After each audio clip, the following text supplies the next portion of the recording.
the word of Yahweh came to me saying. Now, you ever wonder, maybe you don't, just kind of read through it. Yahweh is brilliant, you know that. But he's brilliant to always make sure to put in that he said it. He wants it to be clear that Ezekiel's not saying it, Jeremiah's not saying it, Moses isn't. It says, Yahweh came to me and said. Because that's really important to know. If it's a thus said Yahweh, it's important to know. And there's other times when other people are talking, you know it's them speaking, it's their opinion, it's their best, whatever they're putting together to say, based on what they understand from Yahweh. But when it's a thus said Yahweh, that's a whole different level. All right? And by the way, for all of you who struggle in the New Testament, understanding why Torah is still relevant and everything else, there is a hierarchical understanding of authority. Okay, it's vertical. The Father's at the top and then the Son. And in that hierarchical authority structure, you do not have authority to override or institute anything at a lower level than the one above you. So thus said Yahweh, to be no longer necessary, needs a thus said Yahweh.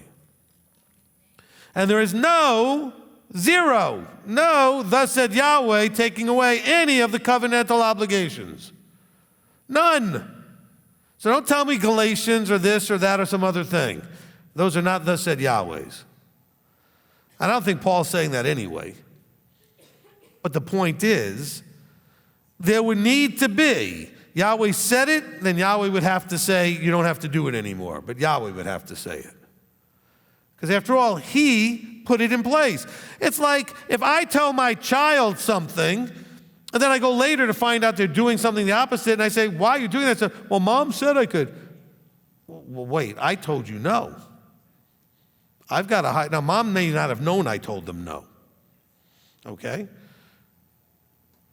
But there's a hierarchy there.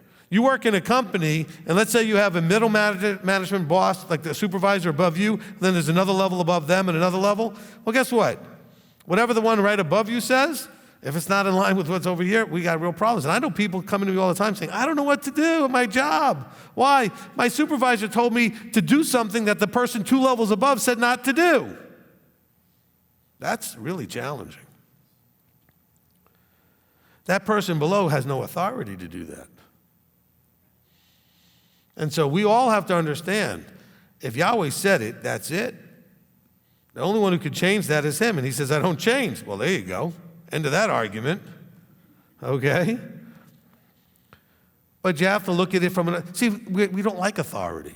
But if we can look at things from authority as a structure, we would understand from the structure of authority that certain things that we're being told cannot be true because they do not fit into an authority structure. They just don't fit. And so that's where, we said, Lord, Lord, in your name. He says, well, listen, I never gave you permission to do that. You did it in my name, thinking you had my authority. We did this in your authority. Well, I never gave you that authority, is what he was telling them. If we're going to use the word name as authority, he says, well, who gave you that authority? I didn't. Oh, but we did all this stuff in your authority. He said, well, good for you, but that's not what I wanted. It didn't work. It was outside of the relationship.